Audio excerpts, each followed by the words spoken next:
episode 10 of the Hearty Gentlemen. This was a lot of fun. This was a milestone. Just like your 10th birthday, you felt so old. I was like, okay, I'm an expert now. I've done 10 episodes. But this episode, we actually had Brian Hearty on again. And this was a unique episode because we actually didn't plan for this one. Brian was on episode 8 of the Hearty Gentlemen.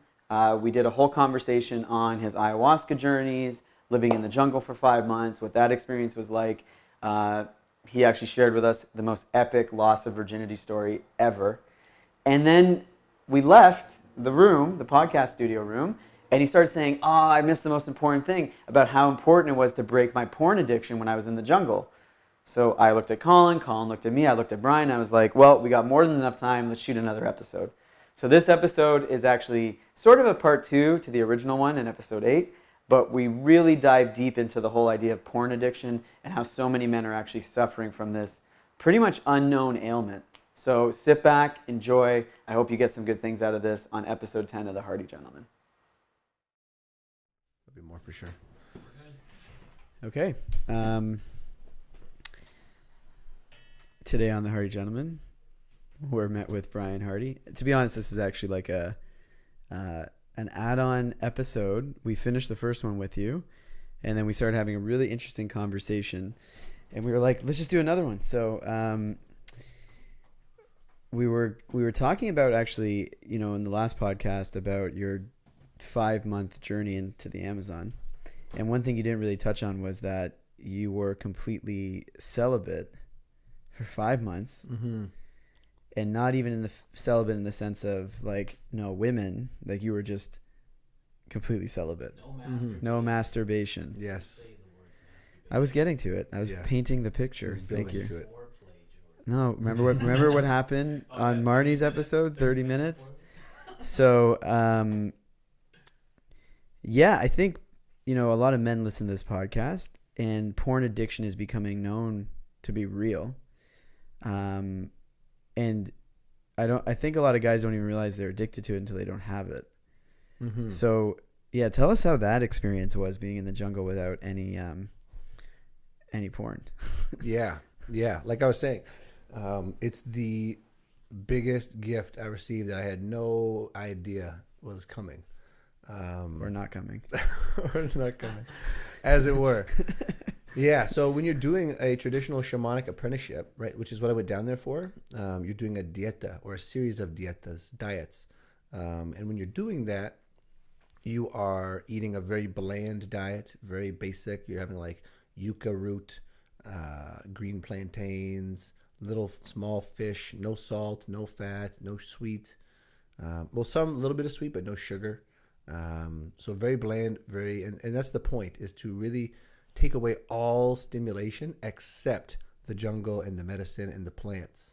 So you're to meditate with the plants. You're to not even think about sex, right? Not even to go into those fantasies, not to masturbate, not to, in the truest sense, not to even be around women or touch women. All as a way to really, it's a sacrifice that you give to sort of say to the plants, this is what I'm willing to give up. I'm willing to give all this up so I can learn your gifts and share that and be a worthy sharer or vessel or medicine man, as it were. So that's sort of the context. So a week before going down, I had to start this, right? So I stopped smoking weed, stopped masturbating, stopped looking at porn. And porn and masturbation had been a present thing in my life since the 6th grade. Probably the 6th grade was the first time. And my friends told me what the whole deal was and how you could do all this. I'm like, what? That's crazy. Did we have the internet back then? There was definitely the internet. When I was in the 6th grade, I'm in 91. Oh, right? Okay, yeah. So 6th grade was youngin'. 6th grade was there's some stuff out there. We had to use Kazaa or or LimeWire. We would We had to use DirecTV illegal satellite. That was But yeah, anyways, go on. So something which had plagued me for many years, and I grew up in a quite a sneezed on the truth. Quite a traditional Christian sort of, which is very repressive around sexuality, very controlling, very fear, guilt, shame, all that sort of heaviness. So that was always present, and so the sexual outlet was porn and masturbation, and that just became normal. I think for many guys listening, they think, oh, that's just the way it is. There's nothing wrong with that. That's just the way it is. Not understanding how disconnecting that can be to real love and connection and intimacy, and to healthy brain chemistry, right? To not be like dopamine resistant because you're always hitting the dopamine button, and then to be with a woman in real life and have that not be enough for you. So sorry, just one little break. What is dopamine? So dopamine being a neurotransmitter that is associated with pleasure, a little burst of pleasure and motivation, right? It's like your fucking Facebook Messenger goes off. It's like little spike, right? Or you get like a wink from a hot girl in a bar or something. It's like, ooh, a little spike. It's like little motivating, energizing reward. Yeah, exactly. Reward system that's built into the brain and is hijacked by marketing and the internet and devices and porn and all these things, right? Because especially for men, because we're so visual, right? So to have the option of any kind of woman in any kind of position doing any kind of thing at any moment on your fucking cell phone, like as you're driving, if you're in school, like I can imagine in schools these days, kids are like watching porn in their desks and like it's crazy. Even like, it's not porn, but Instagram. Oh, you go like. I remember getting the Toronto Sun and going to that page 3 Sunshine Girl to get that Sunshine Girl look when I was younger. Like that is nothing now. That's like you go on Instagram, you get hundreds from the world, better looking, perfect angles. Yeah. And it paints this almost like impossible image of what a woman is going to be. Yeah, exactly. So anyway, so you took a week off.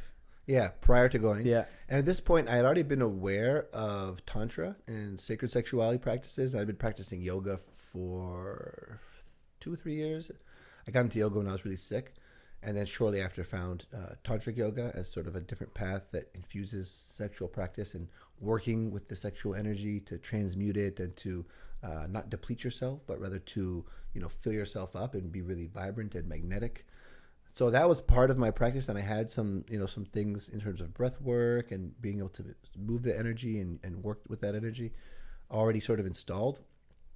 And so I get there, and I think like once or twice, because this is the thing for most guys, they've never had a wet dream, a lot of guys. And I've only ever had them in times when I've stopped masturbating. It takes like usually half a week to a week, and then you usually have like a pretty intense dream, and you wake up, you're like, oh, I guess that happened. Go back to sleep, deal with it in the morning. and so that happened I think twice while I was down there, in like the first few weeks while I was still relatively charged up with like nutrition and like, I lost like 20 pounds being in the jungle. And you're depleting yourself, right? No fat, so like no cholesterol, no steroid building blocks. And at a certain point, I just didn't think about it anymore. Didn't think about sex. Didn't get random erections. Didn't have wet dreams. It was like all my energy was going into other things. The energy that I did have while I sort of, ate my body and like starved myself in a way, right? And so it wasn't until I got back and I realized there was no pull. There was no pull towards that anymore. It was just like it left me. And has it stayed like that? It stayed like that. I've had maybe 3 instances where I've just been like super horny and like tired. Usually I'm really tired. My willpower's down. I just want to go to sleep. It's like, just quickly, And that's how it happens. But it's like 3 times in like 6 years or however long it's been, 4 years, 5 years. Really? Yeah. It's amazing. Yeah. With porn, not masturbation. Oh, okay. Just with porn. Yeah, using porn too. Because masturbation's healthy. I think it's a healthy thing, right? You're supposed to do it like if you don't have sex, so you're supposed to do it like every two weeks or something. Every 8 to 10 days, I think, is like the perfect. Yeah. Yeah. To not overdo it. Because even like your testosterone, I don't remember, but 2 weeks. it starts to dip right after 2 weeks. Yeah. So I think if you don't. So right on day 13. Yeah. And for the prostate, right? For the prostate, you don't want, Right. like I've heard John Gray talk about when he got really into Tantra and no ejaculation, right? Retaining everything, still making love, but retaining everything. And how he got prostatitis because of that, right? So, and there are practices you can do to like prevent blue balls, for instance, right? Different breath practices and yogic postures that will, prevent that from happening. But if John Gray is John Gray wrote the whole Men Are From yeah, Mars and Venus and like 20 other books, and he's a master and he's hilarious. And he also was a monk at one point, I think. But so you don't want to go too crazy with it because you can develop some physiological issues if you're not careful. But it allowed me to recontextualize and resensitize myself. That's the biggest thing that I've noticed, right? Is the resensitization that we need to do if we are going to really thrive, right? Because the internet so desensitizes us.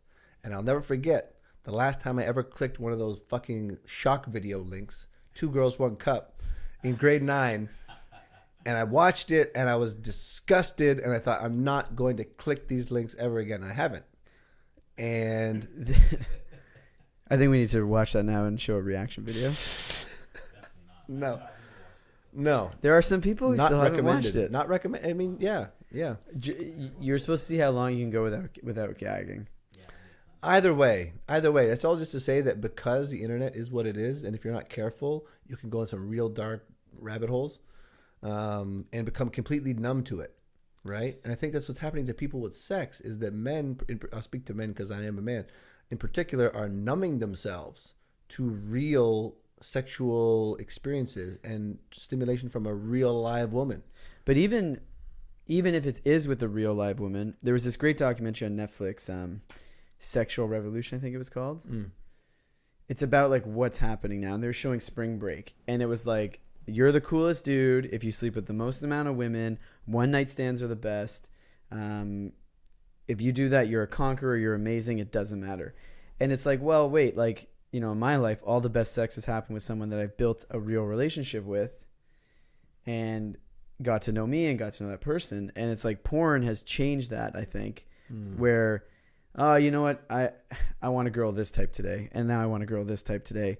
And Sadhguru, actually, I was reading a post about him, and he was saying that your body never forgets. Your mind might forget things, but your body never forgets. So if you train your body constantly to always go to the next woman and the next woman and the next woman and the next woman, how are you ever going to have a fruitful relationship? And he was saying now you have teenagers who's had sex with more people than adults would have had in their whole life because of the new culture. So, he said it a little bit more wise, but I think when you were saying that outside, like 5 months, I'm like, that's intense. Well, it's interesting too, because I've seen this thread woven through my life more and more. Like when I first found out sacred sexuality was a thing, that was like the fucking gospel. That was like, this is like, holy shit. That's like, you mean we can heal ourselves and like evolve consciously by making love? Like that's a thing. That's a possibility. Like, holy shit. Why did they tell me this, when I was hitting puberty? Like what a different life. Imagine what a different life. You heard Sting, basically. That was it. The only guy who really did it. Like you would hear stories, but I got into Tantra or sacred sexuality when I was 20, probably around your age, 26. Had a terrible relationship. It ended, and I randomly came across an article, and I got sucked into that world. It was the same thing. It was like, this is so different. But it was interesting. The class that they would run, it was like probably 60% women. Most of them were divorced and looking to reclaim like their independence. And then of the 40% men, I'd say 90% of them were there to get a quick lay. Because they read like Tantric Tuesday. I think it was Tantric Tuesday or Sacred Sexuality. I can't remember the name of the class, but it was like, and then the 10% of us who were there were like, this is cool. Let's keep coming. But every week I'd notice the men would change because they didn't see that, these women aren't about like, having sex right now. Like, because the first class was like, it was all about boundaries. We're actually gonna have Victoria on, one of my first teachers, and the thing was, this was here in Toronto. It was here in Toronto, in Kensington, okay. A place called Follow Your Bliss. It was called Follow Your Bliss. It was at right above, Pie in the Sky. Yeah. Right across the street. I forget the name of the studio. Oh yeah, I think I know the one. It might come to me. Yeah, Okay. there was this woman, Atia, and this woman, Dee, who would teach it. And I got there that first day, and I was, like, nervous. Mm-hmm. Got there, like, 20 minutes early. It's like, what is this going to be? And they're like, hey, guys, like, welcome. So we're going to talk about, like, boundaries and how to connect with someone, how to feel someone's energy and really connect. Okay, so break off. If there aren't, if you can't find if a woman wants to be with a woman, that's fine. Men, you can be with men, it's fine. I'm like, what do you mean men be with men? I'm like, what is this? Yeah. And we sat at opposite ends of the room. You had your partner, and we were standing at opposite ends of the room. And the job was to have eye contact with somebody, and you would take turns being the leader. So you had to maintain eye contact, and the leader would walk, and the follower would follow, like identical steps. And it was up to the follower to say, okay, I'm uncomfortable. Setting your own boundaries. And I was like, what is this, like, where's the, and then the next practice was, okay, go back to back with somebody, and one person leads and one person follows. So you lead, and eventually you wind into this, magically somehow you always come into this, like, snake slithering energy, but you're bound together. And I was like, this, you know what, I'm going to give this a try. So I went for about 2 years, like every Tuesday. But yeah, it totally reshaped that idea that, like, you said it outside. What was the words that you used? It's like getting, like, it was like taking sex, or what was the word that you used? You're like, most people are trying to do transactional. Goal orientated sex. Yeah. Yeah. Where it's like, yeah, I'm going to get laid. Or I'm going to come. Yeah. Or I'm going to make him come if you're on the other side. Yeah. And, yeah, this podcast is, mostly for men. I think this is a cool, like, I'm happy we're having this discussion to reshape that. Mm-hmm. So when you came back 5 months, your first thing wasn't to go on your laptop, www.pornhub.com? No. I mean, so after I left the jungle, I traveled for 2 more months. Yeah. And actually, this is an interesting story that I can share that I think was almost like the universe saying, like, good job. I was, like, rewarded. It's like I've been so disciplined and so, not cut off, but, like, not driven by that urge, that actually a woman who had come down to the retreat where I was staying to volunteer, and I had been teaching her yoga in just, like, our off time, teaching her yoga, just hang out. She's a nice girl, also a Christian, had just very recently sort of become sexually awakened. And clearly there's, like, this chemistry between us. And so I'm teaching her yoga. We're having a good time. She's having crazy ayahuasca awakenings and, like, reporting to me that she's contorting her body in all these insane postures during ceremony. And she's never practiced yoga. It's just like the medicine took over her system and is, like, moving shit. And right when I was ready to leave the rainforest, this whole story, I don't know how long I should make it, but essentially, I'm just gonna lay this and then we'll walk through it because it's a good story. I'd love to share it. Essentially, LSD created the most magical way for me. I was a virgin at the time, 21 years old, in the jungle. LSD enabled me to create the experience of losing my virginity, or not losing, embracing sexuality. Better way to think about it. Embracing sexuality in the middle of the rainforest. completely alone with this woman who I'd met from the States. Yeah. We had the whole place to ourselves. The whole retreat center was to ourselves because everyone else was in town doing, like, work and, like, doing, like, bringing shit back. So we're there for, like, 3 days. My buddy who had been he's California. I'm not going to say his name, but he was a holistic doctor from California who was traveling with LSD. I'd never tried it at that point. He's like, I got some really good LSD. I'm like, sure, sign me up. I'll take it. I took it. Did 50 ayahuascas. What's LSD? I took it, and it was that trip that enabled me, that gave me the awareness to really see, okay, Brian, there's chemistry here. You guys both like each other. Sex is a beautiful thing. This can happen. You can make this happen while you're here in the jungle. You can make this happen. So, like, 2 days later, it happened. I mean, and all I said was, like, it was something really awkward. I'm like, because we had, like, been giving each other massages, sensual massages and stuff. Amazing massages. But again, I was so inexperienced and so, like, in my head oftentimes and anxious. I'm like, how do I, make this happen? And all I said was that, like, I think our bodies would work really well together. And she's like, yeah, I think so too. Anyways, 2 days later, middle of the rainforest, my private cabin in the middle of a rainstorm. Oh, dude. Jungle tobacco, cannabis, candles burning. That's how I entered the sexual realm. That's I'm In a going big back- way. I had one experience before that I just kind of forgot about, but that's my claim to fame. insane. It was like fucking. I swear, that's like Most God. of us in the back of my parents' car when they lent it to me. This guy in the jungle during a rainstorm, thunderstorm, alone, LSD, cannabis, tobacco, boom. That's so amazing. I know, right? One day you're gonna have kids and you're gonna be like, listen, virginity's precious, and they're gonna be like, whatever, Dad. You're gonna be like, listen, let me tell you guys a story. This is how I lost it Jungle, they're gonna be crying. or Like, embraced it. God, Dad. You should that could be like a short movie. That could be like you could totally make that into like a short film. Yeah. Well, I want to. I've been actually thinking about all my marketing. I want to do as short films. I really have this director's mind, and I love creating content. I don't have amazing cameras or editing skills at this point. There we go. But yeah, short films. I'm like super drawn towards short films. Yeah, they're a good way to communicate. Yeah. So Funny that you say that because when I got back, Yeah. and we had touched on this story and then went away from the story in the first podcast. When I got back, I met a woman and then connected with her and then ended up having sex with her in the back of my parents' van. And that was the situation that I then fucked myself with. And I'll share the whole story because it's good for me to share it.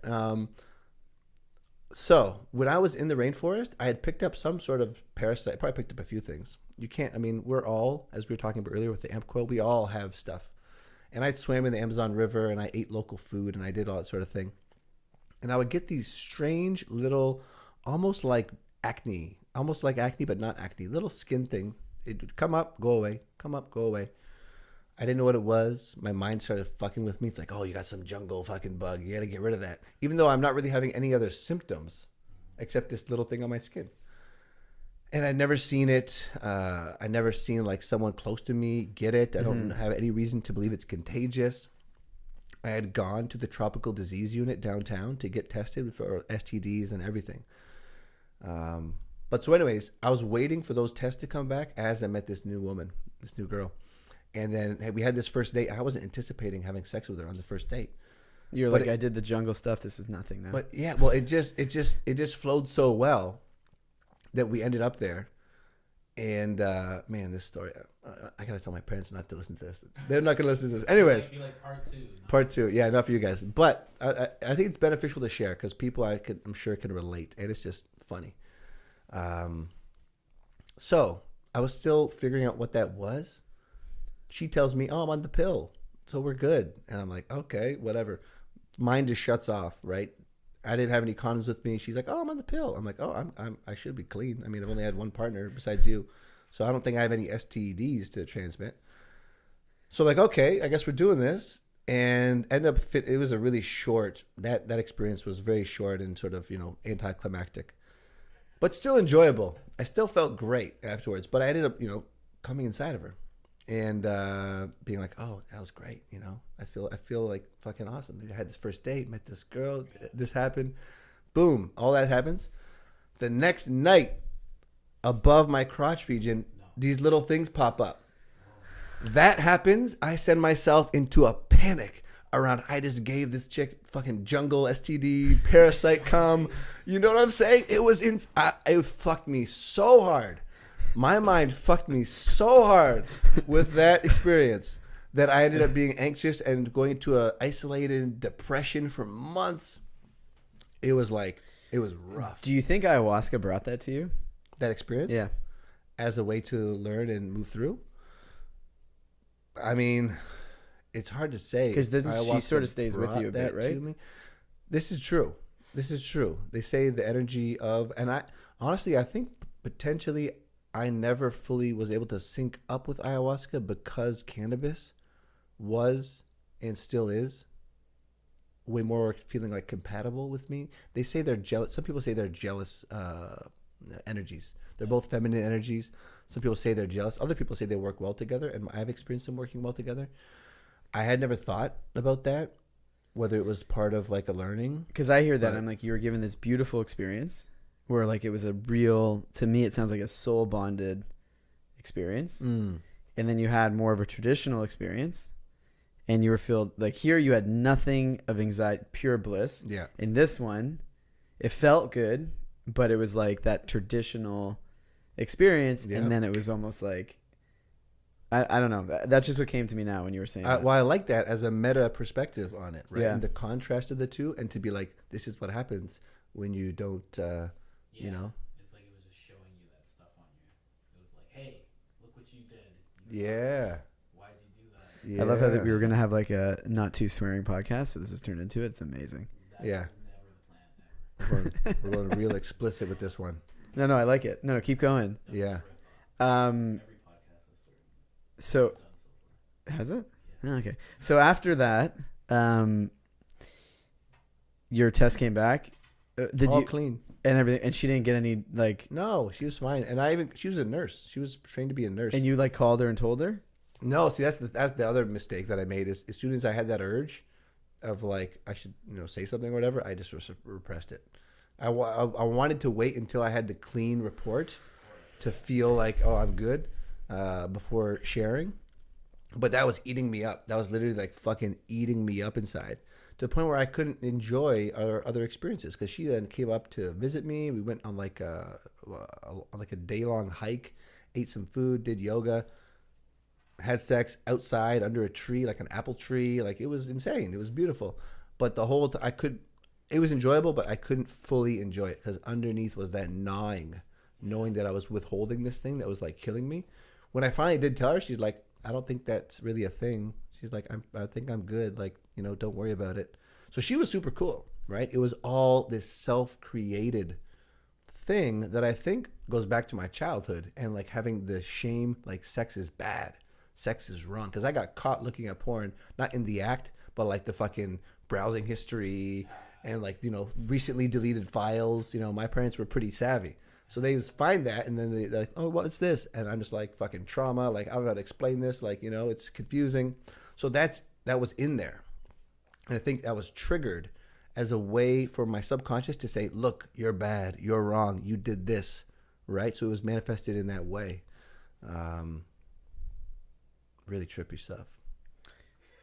Yeah, that is. All to say that I now see conscious sexual practice and conscious relating and communication as like the thing that if people can get a handle on that, your whole life will transform. What do you think there are some steps for the average man that they can take to get to that state of because I'd say quit porn is probably a really good first step, but Yeah, definitely. let's say what other things do you think would be a good way to get men to having more positive sexual relationships and relationships with a lover? Mm-hmm.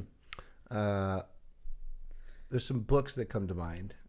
So the Multi-Orgasmic Man by Mantak, which is I'm reading that now. That's funny. okay. Yeah.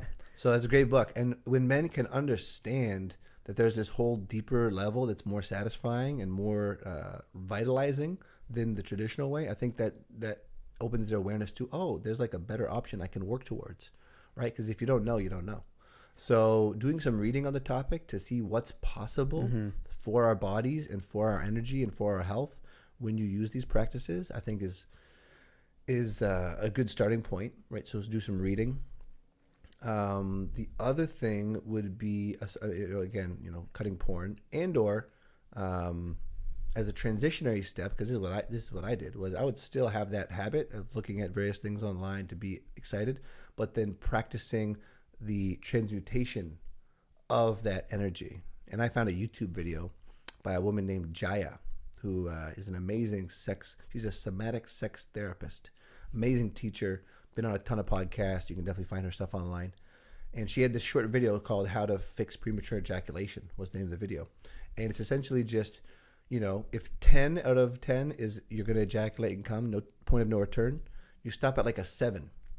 And you take deep breaths, and it looks like this. People that are watching or listening, you squeeze the pelvic floor, do a Kegel sort of contraction, breathe up your spine, and then at the top, you snort. You snort the last little bit of energy, all the while pulling up, right? Pulling that energy up. And at first, you probably won't feel much. But as you get better at this, you can literally squeeze your pelvic floor muscles and like breathe and have like a mini orgasm shoot through your body. Did she connect that to Kundalini at all? It's like what you you can't not connect the two, right? And I was actually speaking on my own podcast with a woman who's a tantric coach and sexual empowerment coach, and she said that Kundalini is white tantra. It's the white tantra. There's like red tantra, black tantra, white tantra. Apparently Kundalini is white tantra. Is she in Toronto? Yeah. And so you do that, right? You inhale, and that's 3 times, right? That thing. And then that's 1 round, according to this exercise. And you do that 3 rounds as a minimum, 3 or 4, as a minimum, before you would then allow yourself to go to the point of no return and ejaculate. And she says by doing that, you've sufficiently infused yourself with enough of that energy that it's not going to be a net negative to then ejaculate. Yeah, because in the book Multi-Orgasmic Man, they're saying, I remember one line where he's like, a multi-orgasmic man said, after he finishes, that the pillow looks more exciting than his girlfriend's face, or more attractive. And he goes, because you're so tired, and you drained so much energy. Yeah. So it's interesting where she's, that she even said that, like, you're in a net positive. Mm-hmm. And you develop an intuitive sense. If you really just tune in and like ask yourself honestly, like, should I ejaculate? You'll usually get a pretty clear answer. If you don't listen to it, you'll usually be pretty depleted for that day. The next days, you might be more prone to depression. You're just not as sharp. Yeah, it's crazy. Yeah. Also, like lower back pain, they say, if you masturbate Really? too much, because you're always in the process of chin up and shit like that. Maybe, or you're burning out your adrenals or something. I don't know. No, I think there's all joking aside, I think Yeah. there's also a health benefit to being in more control of that. Like you talked about the dopamine resistance, but like that transfers to more than just, like, a porn addiction is more than just, this is just affecting this one aspect of my life. Mm-hmm. I think it's just furthering along the training of like next cool thing, next cool thing. Mm-hmm. And that neuroses you spoke about last time, on like the last episode, I think it's just more enforced Mm-hmm. when you have that. Mm-hmm. Yeah, actually, as you actually said that, I unfollowed every sexy girl that I had on Instagram Wow. because that's a big thing. Like right Yeah, now, man. you did that? Yeah, You got fucking asses popping up with all Yes. glistening, and it's like, Yeah, actually, you're exactly right, 100%. I was saying to my friend the other day, I was like, like way back in the day, a man from Italy had no idea what an ass in Brazil looked like. And he just wasn't going to know. That was it. Aziz Ansari talked about that. He's Mm. like, well, he didn't use those words, but he was like, if you look at your grandparents' generation, your wife you found in the village. Your parents' generation, maybe university. So you got from neighboring towns. Now with us and like Tinder and all these things, traveling, internet, it's like, it's a nice thing in a way because of the diversity, but the choice is so overwhelming that people can't and I think this relates back to porn addiction. Like, guys can't just be like, I love this woman, I'm gonna stay with this woman. Because 10 minutes into looking, you found another one. You're like, okay. And look, eventually all So of us many eventually get used to whoever we're with, and they get used to us. Mm-hmm. And without willpower, it's like, let me go to the next thing that's the complete opposite of what I'm with. Mm-hmm. That book it's a good book. Modern Romance. Mm. Yeah, Is and the author there? Aziz Ansari is a comedian. Actually, his Oh. show Love, is that He his wrote a show? book? What? Or Master of None. Oh yeah. It's based off, like, that book came first. Okay. and then- They made the show based off. Well, there's just aspects, like, do you remember the speed dating, or like the, So pretty much his philosophy. yeah, is- it comes through. So like it's a lot about relationships, that show. Mm. And so, yeah, I have the book. I'll lend it to you. Mm. But yeah, I think, like, you see it now, like, we're in what you're in your late 20s, we're in our 30s. Some of my friends are getting married. Some are in long distance or in long-term relationships, but most are, They're getting hitched, having kids. but most No, you're aren't. saying most aren't. Most aren't. Oh, Yeah. most aren't? No, in the Yeah. city, I find that most aren't. Oh, Yeah. you must have disconnected from people in Richmond Hill, because that's all they do in Thornhill. Well, it does seem like more suburban life, right? Yeah. That's what you do. You get married, you have kids, you buy a home, right? And I'm all for, and it opens up the whole discussion of polyamory, right? And So are you a polyamorous person by nature? It's hard to say by nature. I think if I look at like my physiology, like the animal body, would say yes, right? Because it's like, you crave novelty, right? And I mean, depending on what site sources you look at for how hunter-gatherers tended to, work, different cultures have different practices, right? Some are more open, some are more, marriage and that sort of thing. But I tend to vibe more with the philosophy of polyamory. Putting it into practice is something that I'm just sort of, I think, on the edge of. Like, are you okay? But it's not. Go on, sorry. But it's not promiscuity. I'm not interested in promiscuity, right? Which is casual sex. I'm interested in deeper, sort of, sacred context, soul connecting experiences for ultimately, healing, growth, evolution, creativity, right? Demisexuality, almost. Yeah. And not to deny that you got to take care of the physical body, and like we just work better when those needs are met. Mm-hmm. But I see myself sort of as a bee in a garden of beautiful flowers. And there's so many flowers to explore and pollinate and develop relationships with and learn from and taste and smell. But are you okay with women doing the same? if a bee comes into one of those flowers, another bee? Maybe not at the same time. Like No, but like yeah, no, I am. let's say, that woman, have you spoken to that woman from the rainforest ever again? Briefly through messaging. Yeah. So let's say you had that great relationship with her and she was here and you guys had that loving relationship, but then she found Colin, let's just say, as an example, and they built that. Would you be okay with that? It would trigger jealousy for sure. Yeah. And that's part of the process, I think, of getting over that, right? Getting over possession, ideas of control, ideas of if you have something with someone else, then that doesn't leave any for me, right? Like zero-sum games, which I think are not necessarily true, right? I think that the love two people share doesn't take away. They can amplify, maybe. Yeah. Right? And because different people have different needs and have different outlets that they want to express and explore. And so if it's being done in a really honest, authentic, transparent sort of fashion, then I'm all for it. And that said, I am sure, I mean, I can speak to this just very recently, having had a experience with a lover, very deep, connected, beautiful experience. And we have agreed, the agreement so far has been that this is not an exclusive relationship. Right? Neither of us are looking for that. So that having been the agreement, she then actually shared with me, because we were together and then we spent a night apart and then we spent some other time together. And she had a connection with someone in that time that we were apart and felt obliged or felt like she wanted to tell me. And in the experience of receiving that, I went through that whole range of like pangs of jealousy, fear of loss came up, like fear of future loss. Mm-hmm. Because like you found something so good you want to like protect it. Fear of future loss. Yeah, as in like, okay, this might not last. When nothing lasts, right? Nothing is gonna last. So it's like I'm seeing that approaching relationships in that way and having sex be more of just another way to communicate and share affection instead of some like, now we're like bonded and you're mine and I'm like. That can happen, of course, and if your goal is to build a long-term stable foundation, then that's probably the way to do it. But I really love the idea of compersion, and I've trained myself to be able to have that, right, where you appreciate and are almost inspired by connection between other people, right? They become like a muse almost.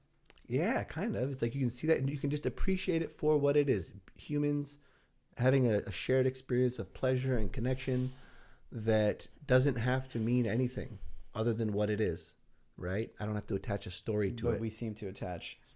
Because that's the narrative our culture paints, right? So when I was in that Tantric course, there were a lot of polyamorous people. And often you'd actually hear, like, you had your main partner. Primary play partner. That's the term I like. Primary play partner, the triple P. I like that.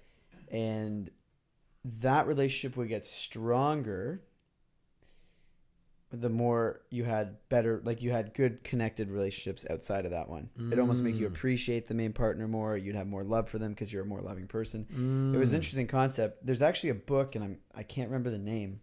It's about this woman who worked with another woman, and the author was married to this man. And the woman that was working with her came up to her and said, "Hey, listen, I'd like to actually enjoy you and your husband at the same time. Like, would you be open for it?" And she was like, "Oh, this is interesting. I don't know." Like, the jealousy came up, and they agreed to it. And they had like a 6-month relationship, the three of them sort of dating. And then what happened is the husband and the girl, like the side girlfriend, were like, "Hey, we sort of want to just have fun together now without you. How do you feel?" And she was like, "I was really jealous, but I said okay." And that continued for another year. And then they broke it off. And the wife actually helped the husband through the grieving period, even though they were still together. And they said that was one of the moments that brought them closest together was that whole thing. Wow. And I heard that and I was like, that's a big paradigm crasher, like compared to what you were born with and the programming that you had. Yeah. It's like you cheat once.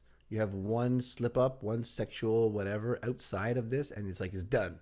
It's over. People just want to throw everything away. There's a good documentary on Netflix now. It's called Explained. And the first episode's on polyamory. And they talk about that. They said that exact thing. Like, so you're a loving husband who provides for his family, does all these amazing things, and you stepped outside your marriage once in 20 years. You're terrible. Yeah. So all those other great things that you've done Don't mean anything. don't mean anything.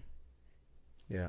Because you want to divorce him and take half his shit, and it's fucked up. It's so fucked up. And even like, yeah, families get ruined. And but it's because that's what we were conditioned to think. But, you know, even Jordan Peterson was saying, like if you look ancestrally, half your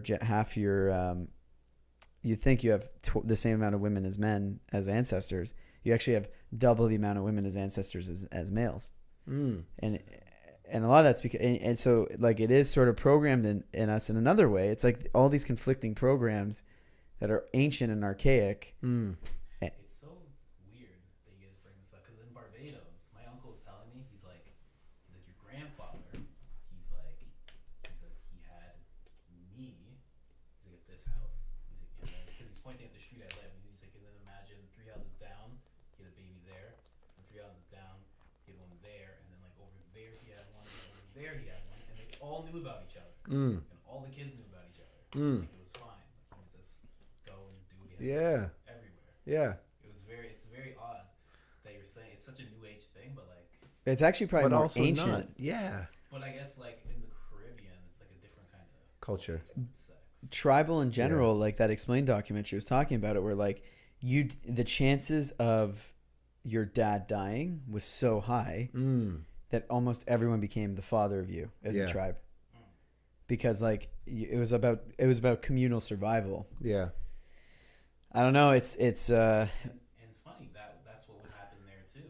That like a certain people would like step up if like for like my mother, her mother wasn't around, so like someone stepped in for 4 of the kids and she took care of them, and like, that was her mother until she was old enough to leave. It's fucking weird. It's beautiful. I really think I really think it's inhumane to expect just 2 parents to raise a kid while working in the modern age, right? That's what, and they send the kids to daycare where they have one person looking after like 30 fucking kids. I don't even know what the daycare reality is like. I mean, I'm sure there's a whole spectrum. It's a stranger. It's a stranger who doesn't care, and all these weird other kids. And like, I would much rather, if and when I have kids, I'm gonna do it in the context of having, you know, uncles or siblings or other people to co-parent and co-raise the kid. Yeah. There's a tribe. Just one last thing. There's a tribe in Africa, the San people. They're like the most ancient people. Very, very interesting. African Bushmen. No written tradition. Everything's oral and a lot of dancing. They tell stories with dance. They dance for everything. Someone dies, they dance. Someone, you know, it's all dancing and celebration and like embodied stuff. And in their culture, the parents' only role is to love the kids. All of the discipline, all of the correction, behavior-wise, the socialization, the teaching of skills comes from the grandparents, the uncles, the aunts, the older brothers, the older siblings.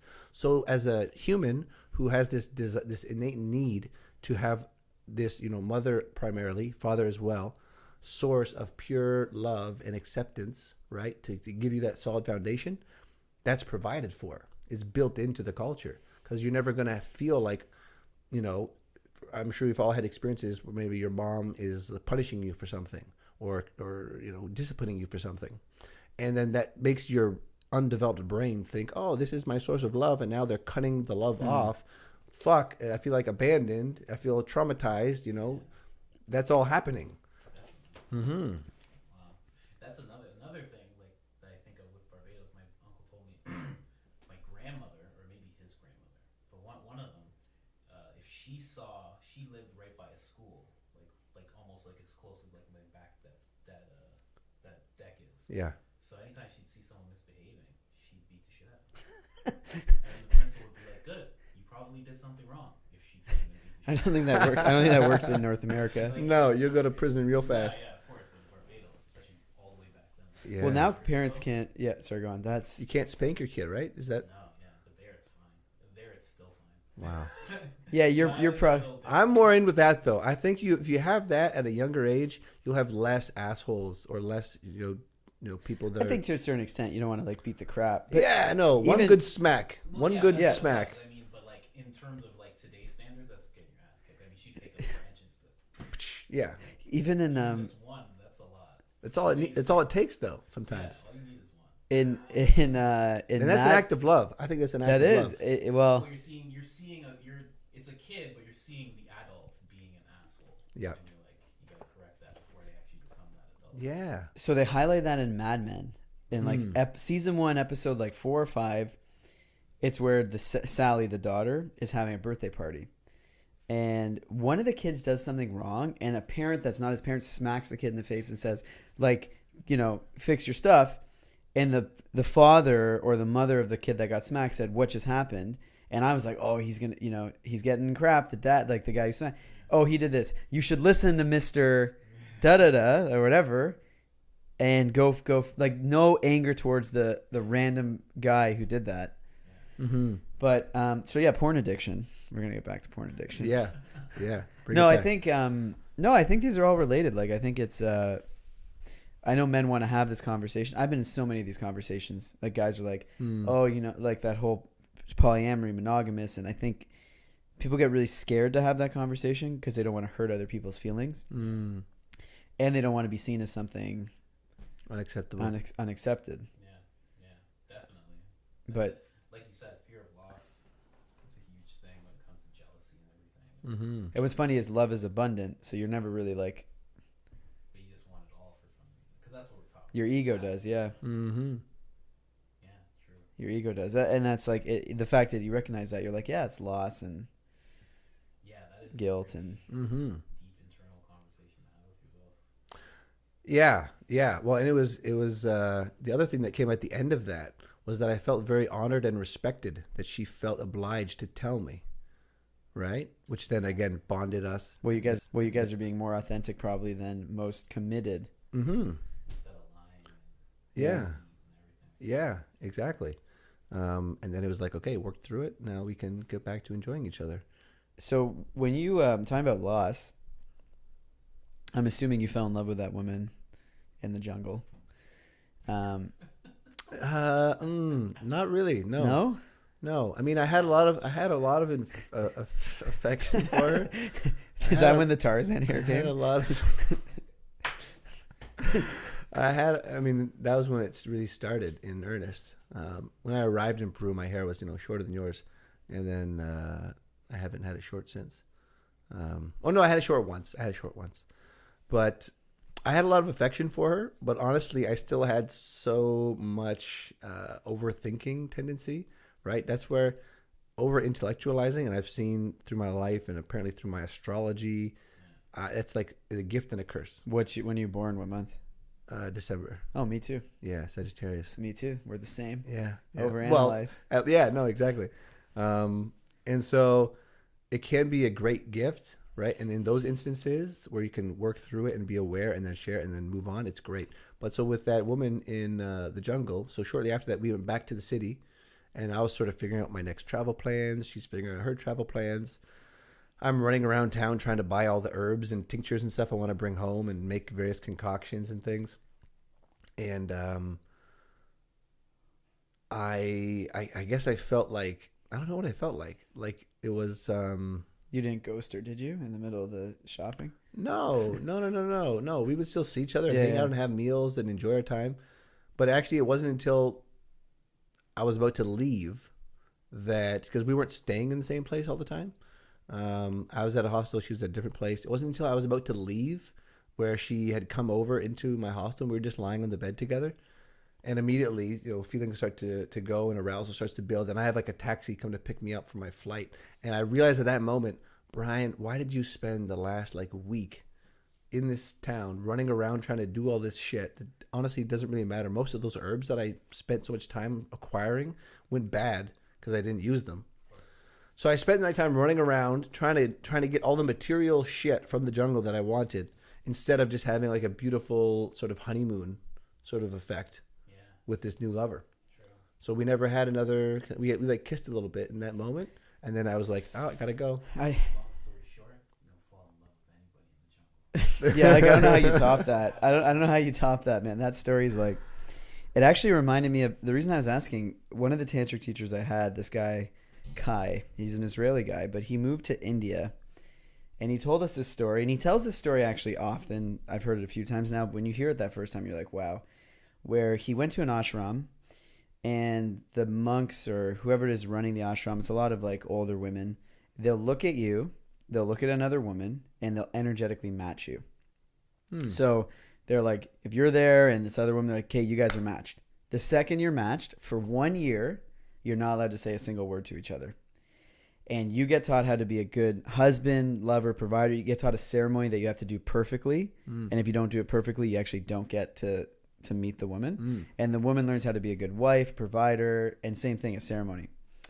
So for 1 year, you're sitting there, you get sights of it. Like you see her there, you get really interested, you get more attracted to her. He's like, as that year goes on, you realize like, okay, like you start noticing the beautiful things about her. Absolutely love her after a year, for sure. But you don't see her. Like The Bachelor.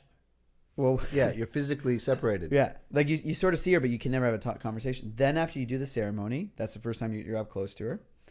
You get put into your shared room, and you're left in this room, just the two of you. So for a year, you've been building this like tension. And he's like, that was the most mind-blowing sex he's ever had. And he goes, but for the first like few hours, they're just staring at each other, like, because it was built up. The caveat is, after 1 year together, you made this agreement before you came. You look at each other, you give each other a gift, you turn, you walk away, and you never speak to each other again. Oh, after a year. After a year. And then you have that sex, and then you never talk to No. You have a there's year a first together. year, yeah. First year's prep, then a year together. And then you're So you're supposed to learn how to fall in love, and then you're supposed to learn how to experience deep loss. Because most of us won't separate from situations because of that fear of deep loss. But you're forced into it. You're never allowed to speak to each other again.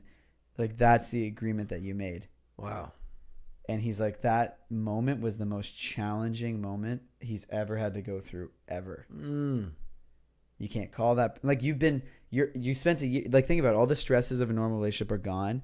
There's the two of you in this beautiful ashram. All your food's provided for.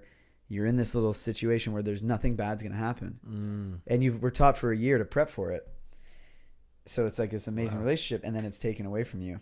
That's so weird. I love it though. Well, that's most people's it's great deepest training. attachment. It's Yeah. such great training. You know, there's a Black Mirror episode that's exactly that. That's with the technology. No, but It's the exact same thing, basically. It's not prep and ceremonies, but it's like, have you seen the episode? the one where they're like the simulation keeps going 99. Yeah. That's basically. But they end up together at the end in the real world. Yeah, exactly. That's what I mean. But that's basically the same thing. Yeah. While they're like these computer programs having sex over and over and over and over again with different partners. Finding the best partner.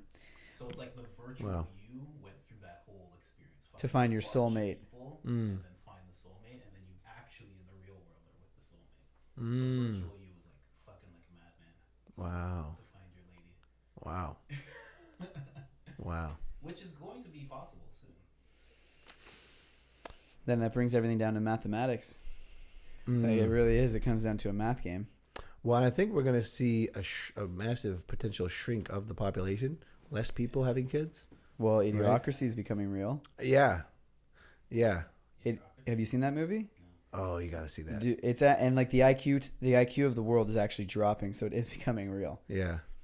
So this movie, Spoiler alert. well, it's 20 years old. Yeah. It's really good, I though. haven't seen it. King of the Really Hill. good. I'm Really going to give you the opening premise. So King of the Hill creator Mike Judd. Mike Judd made the movie, I think. Right?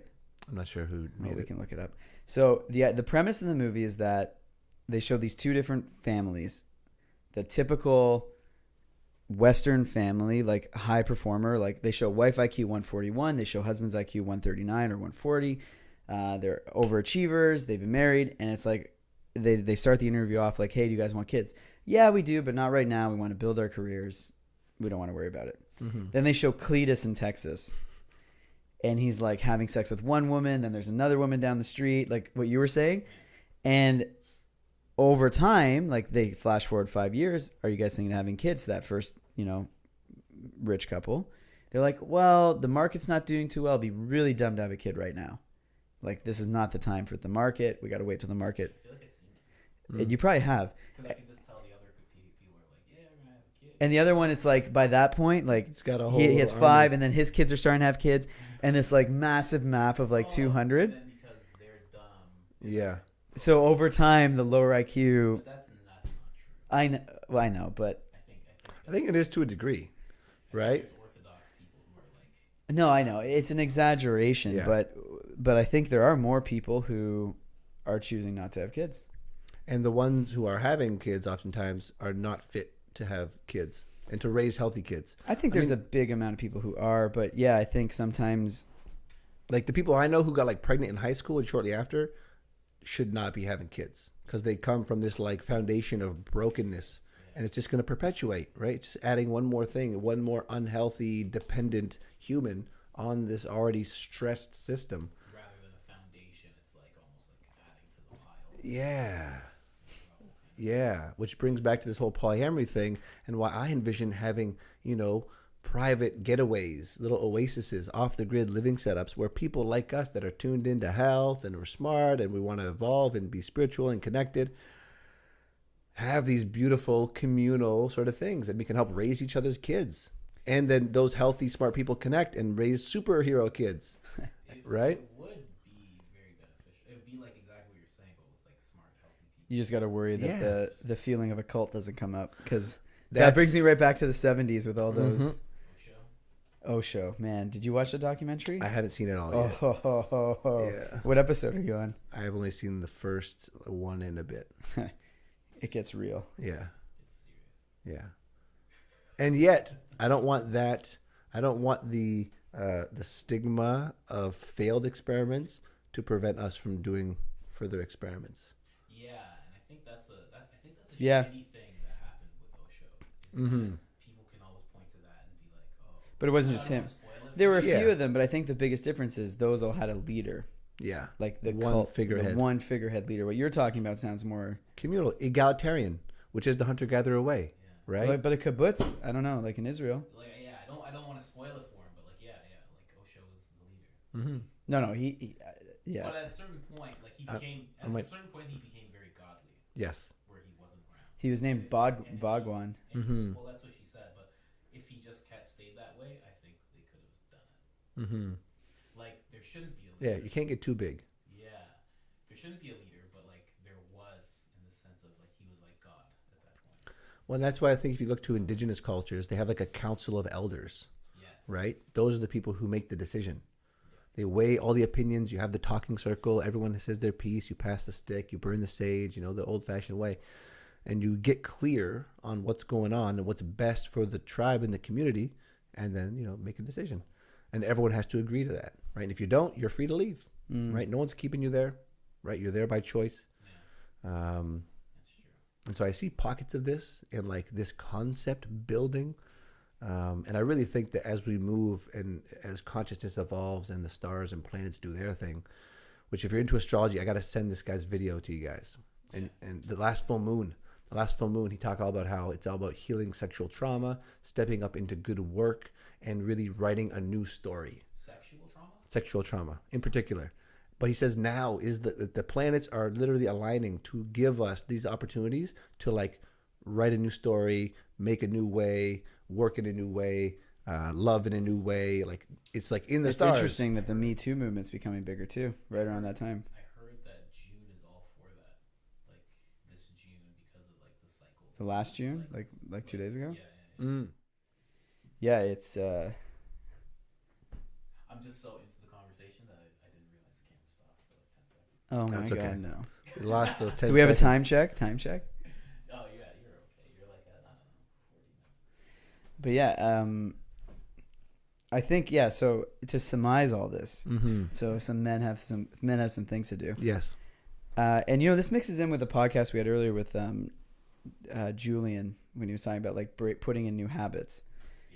Yeah. He was saying like you got to do achievable habits, and like, and you had Julian, I know, on your podcast. Maybe all you do is take on the one thing first. It's like, you know what? No more porn for 2 weeks or a month. Or, when I was reading... like 3 days. If you're like jerking off twice a day to porn, try and go like a day. Do you know what 2 days, I was 3 days. reading one article? It was an addiction article, and they brought up porn addiction. They go, why don't you try just watching the same porn? So stop tricking your brain into like seeing all these random ones. Just watch one, and he goes, don't fast forward to any parts. Push play, and you sort of... Don't fast forward. Oh, That's like the willpower. whoa. Man, my That's hand what he just said. be He reaching goes- for the mouse. Like, No, just like- I got to you know? find that article. I read that. It was about all different addictions, but they But were I could- saying... That makes sense. And it's like, because the biggest thing you want to do is you don't want to keep overloading your brain with all these different... 100%.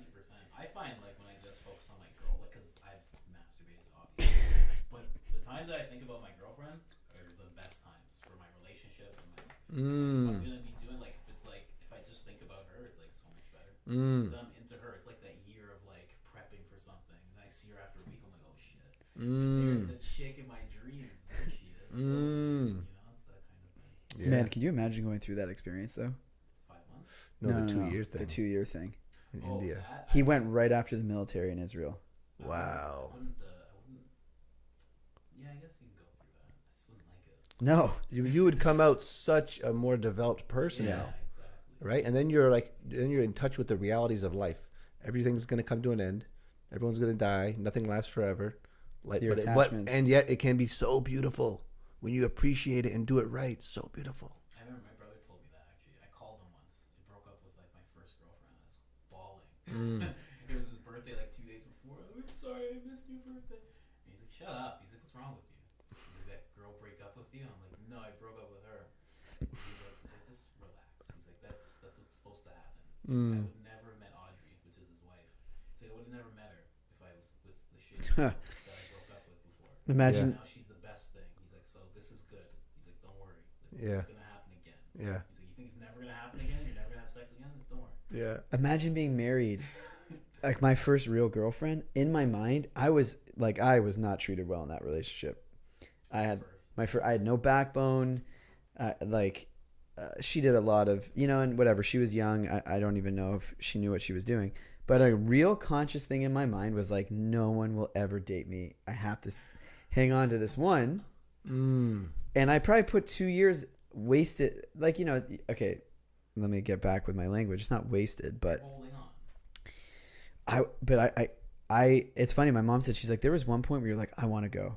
And I'm like, because I would talk to my mom about it. And she's like, and then like she started faltering and you're like, no, I don't want to go anywhere. And it's a bad habit. It's a bad habit that gets enforced. Yeah. And, but if you get forced in that 2-year situation thing, I don't think that's ever going to happen to you again. No, yeah, you'll always be able to walk away. But I mean, even, I don't know, for me going through that breakup and then like another one, it's like, I'm there with that now. And I guess it is kind of the same. Actually, you know what? Yeah, it is better to do that. Because then you waste like 2 years. I wasted 7 years the first time around. So fuck that. Yeah, Wow. if it was 2 years, done. Well, and again, And you're in India, you're at an ashram, the Yeah. weather's nice. Yeah, but again, not to say wasted necessarily, right? No, that's why 'Cause it's learning. There's learning, and there's a reason you were there. Right? Yeah. Yeah, that's true. But totally. And think about how many people are in those situations, and they'll just settle. They'll just marry that person, just because they're scared. They're like, oh no, who else is gonna love me? I don't want to have to date again. Yeah. Tinder, what is I don't want to have to be a fucking, dynamic human. Oh, that's another thing I think Keep guys should learning stop. and growing. Let's put that in the challenge. So Tinder? stop Tinder? porn, or maybe do that other option. Yeah. And cut out Tinder. Like you look at zombies when That's a you're big out one. now. They're zombies. Yeah. They're just swipe. I don't think Yeah. it should be cut out. I think you should use it more constructively. If like, because I've done. Yeah. I've just gone like that. And just I've never. swiping. I've spent like 3 days on Bumble one time, and that was it. Never had Tinder, and I've always found if you just go and do things that you're interested in, there'll be other people there you can talk to. You go to for me, any guy listening to this, man, get into yoga and read books. Yeah. You're gonna have an abundance of women at yoga studios and in bookstores, And cycling apparently now. cycling too. Sure, why not? And it's better for because They're healthy habits. I was okay, you're right. If you use this properly, if you use Tinder properly, Yeah.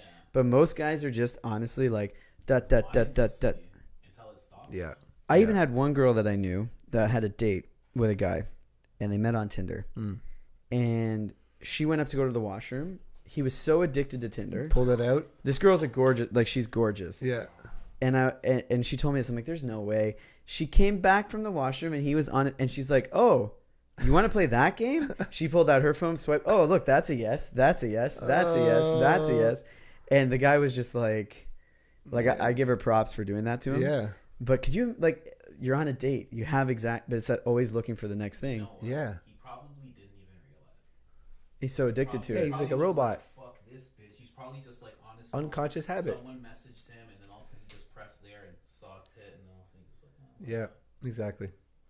like, Exactly. Exactly what happened. It's weird. That's Yeah. why I deleted all those girls as soon as you were mentioning that like whole addiction thing, because like you just gotta neutralize it, take it away. Yeah. There's no need. To But that's a good follow step. it. That's a good step. And then I think cutting out actually one thing I'll give Andrea credit for this one too. She to help people through social media stuff, she'll say things like, look at whatever you're looking at. What feeling gets invoked? So if you're following somebody, what's the actual feeling that gets invoked? So if it's longing, jealousy, I wish I had, unfollow. Why are you going to put that into your space? Like, it should be like, oh, that's really cool. I want inspiration. It's something different. But most of us aren't following people for inspiration. We're following for some other need. And I've been cleaning up my Instagram pretty religiously since then. And I think how many people I follow got cut in half. Yeah, I was at like 1,200. Now I'm down to 200. There was even a guy. I'm gonna go down to like maybe 4. Just like closest friends who actually care what they're doing. Yeah. Maybe Yeah. some artists. Yeah, some artists. And Nowadays, and for any men that are listening, you can follow hashtags. You don't have to follow people exactly. So you can just put a hashtag that you like of things you like and just follow that. Oh, I gotta know how to do that. I don't even know how to do we'll that. show you. Okay. But even I went to the football game there with me and Mike went. Yeah. And there was a guy on the bus, and his girlfriend got mad at him because he was following 1,000 people. 900 of them were girls he didn't know. Like, what are you following 900? And he's like, yeah, I can't believe she's mad at him. I'm like, what are you following 900 girls you don't know? Like, what are you getting at? What's that bringing you? Yeah. What's the positivity? I did that with Facebook too, and then I was talking with my buddy John that I think he met in LA when we were out there, and he was just like, I don't collect friends. He's like, there's no need to collect them. He's like, if I love them and they're my friends, like I'll have them. Like I don't need to collect somebody who 9th grade math we did together. I think people are using it more for business now, but it's still, you're right. It's like, But if you analyze a lot of maybe people like within like business circles, a lot of regular people are not. They're just maxing out the followers just so they have. It's like a trophy. Like Yeah. a badge sometimes. Yeah. It's weird. yeah, I'd sometimes go through like Facebook cleanings. Facebook's not as like punch you in the face as Instagram. Like Instagram, you're following and like they're just photos and photos. But I started this new thing too. Again, actually, literally since we spoke to Julian, where I delete Instagram from when I wake till 5 o'clock in the afternoon. I give myself 2 hours of possible Instagram time between 5 and 7, and then I delete it again. Because I did that in Cuba. That's smart. I'm gonna do that. like, so it's not like, oh, I'm going cold turkey, because I'm not going to be able to. But like limit that to like 2 hours of potential Tinder of Instagram time. But that's not like I'm going to be 2 hours and just keep going like savagely for 2 hours. But yeah, I think that cutting that out, because going the cold turkey way that you went would be hard in this. For a lot Yeah, of to people. still live here, right? That's why I like the contrast those things can give you, but you have to remove yourself from the environment, right? If you're still in this setup, then you got to sort of make it work. But Yeah. that's why it's a lot easier to be like a monk for a little while, right? But that's like you come back to the real world and what's actually changed. Have you really grown that much? Have you really changed? Sure, you can be enlightened on a mountaintop, but when your fucking partner's yelling at you or your family's triggering you, you know, does it transfer? So That's so true. That's so true. Yeah, I think of that. I forget who said it. It was somebody like a priest is. It's easy to be a priest when you're like in the church. Oh, But, like, to be like in a strip club, like how would that be? it's like the Pope being his papist. Yeah, I know exactly what you're talking about. Yeah, I forget. I think it was either an interview or a show or something. But like it's so true. Like imagine that. How would they be able to handle themselves? I think that's a good way to end this episode. This was a really fun one. Yeah. We're gonna bleep out all the swear words before we post. Sorry it. about that. No, man. So- I'm kidding. That was. Okay. I like true communication. That was good. Yeah. Keeping it People real. swear. I think there's some good stuff there that men can start implementing. I like it. We went well past an hour. I just I felt like we should. So. Okay. Well, Good stuff. that's us signing off. Peace. Peace out.